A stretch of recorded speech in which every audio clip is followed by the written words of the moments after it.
Alright, first of all, I'd like to thank all of you who have recently subscribed. I see every so often somebody does subscribe, because I get a email every time someone does. So I want to say thank you to those who have, and I'm going to continue on with my series on Plato's Republic, and I'm reading out of this book. It's mostly what I do when I make videos is I will read it over. If I haven't read it before, then I will not make a video right away. But if I have read it, then I'll reread it, and then I'll take notes, and then I'll read from my notes that I've taken. This is book 4.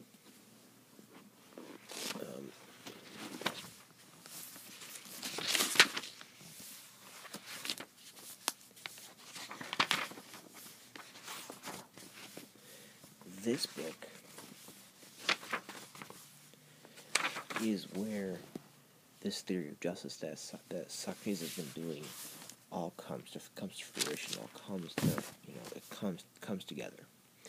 So Socrates says that the goal of the city is not to make any one group happy at the expense of another. Like I said previously in the last video, it's a authoritarian kind of thing where the good of the state, of the whole, is overriding the good of any one group or any one individual.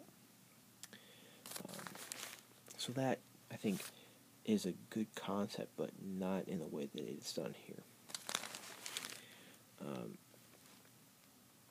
Especially the good of one group should not be considered over the good of the whole, and especially not at the expense of a certain other group. And he's responding, when he says this, he's responding to Adimantus, which is giving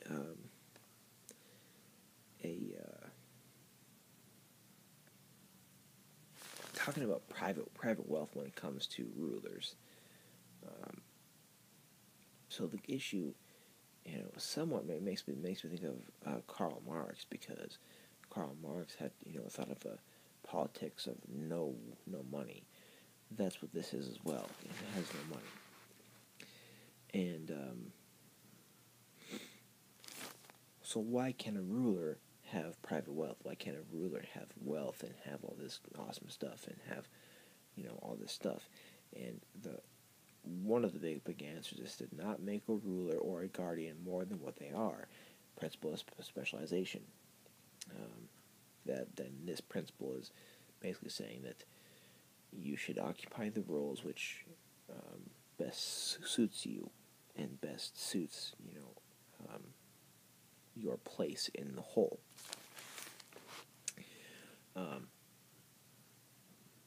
So it's about making everything best for the whole, for the majority. So there's no wealth and no poverty, and that's because there isn't any currency. So the rulers don't get tons of money, and that can't because if the rulers have tons of money, then there could be a group which doesn't have any. So this is a good concept, but as we've seen, through communism, that doesn't work.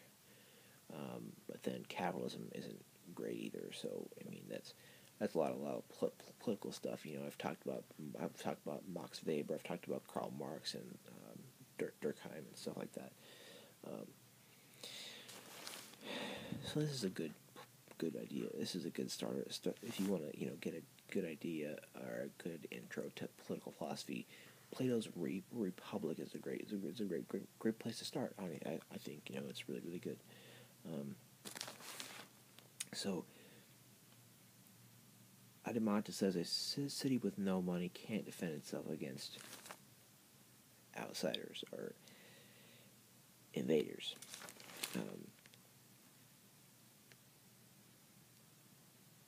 So that's why, but that's not, they have, Socrates says that's why we have guardians, and the neighboring states can also help out, but uh, so that limits the size, and does the just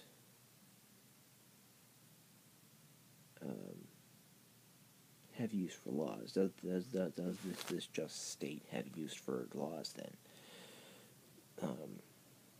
So previously we've talked about here these classes. We have the producing class, we have the luxury class, and we have the guardians, and we have the rulers. And then we've talked about all that stuff. We've talked about the auxiliaries.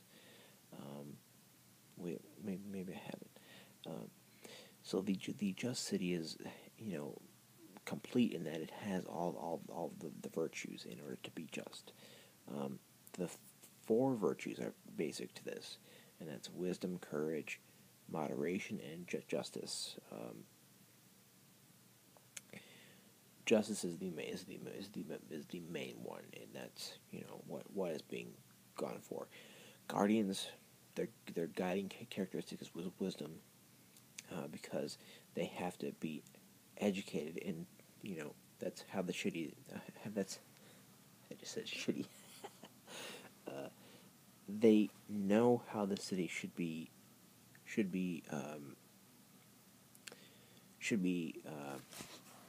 taken care of and ran. Courage, that's a virtue that is characteristic of the auxiliaries. They are just not a thug, but a more of a protector, which is lesser than the class of the guardians. They're supposed to fight for the city. Moderation, it's attributed to the rulers, given the agreement over who should rule. Remember that myth that was told about the metal and the souls. That keeps those rulers loyal, and they won't thus fight over who should rule, even though it's a lie. So justice is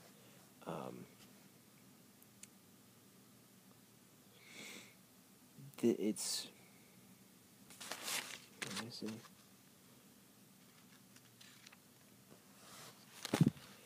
Justice is that which makes the whole city good.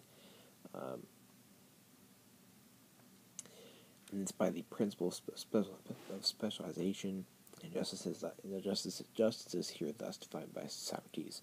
It's political arrangement and societal justice. Justice of who? Of the whole. And what about the individual of the individual justice then? So here, what has been given is the justice of the whole, the whole city, the whole system of the city is here given, and the justice here is correlated with these three parts of the soul, and that's correlated also with three classes, and that's this whole systematic theory of justice, basically. So what is political societal justice then? It's basically that this principle of specialization, that everybody is, doing what their role is, what they're suited for, and that everything is done for the good of the whole, of the majority. So then, what is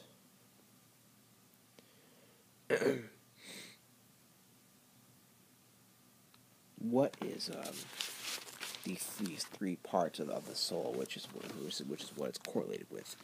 Um, we have the rational, the spirited, and the appetitive. The rational,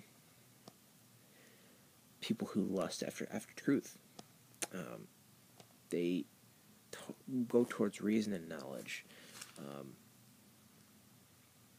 and that is the guardians. That's the class that it corresponds to. There's the spirited who lust after honor. Those are the auxiliaries. I can't say the word very well. And there's the appetitive who lust after everything else: food, drink, sex, money, all that stuff. And that would be the lowest class of the producing class. Those are the three parts of the soul.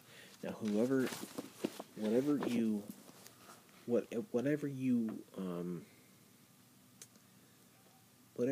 allow to rule your soul is what will rule. It's kind of like they say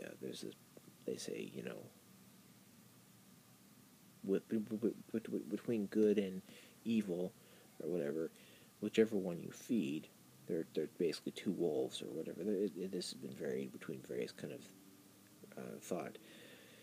Whichever one you feed is the one that will win. If you feed whichever part of your soul that you feed is the one that will win. And justice at the individual level is that of the rational. The city lets the rational part rule. It lets the rulers the rulers, the best of the guardians, rule. The just city on the whole of political societal justice allows the most rational to rule. So individual justice on the individual level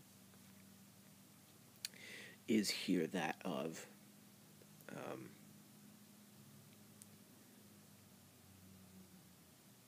allowing the rational part to rule also in your soul.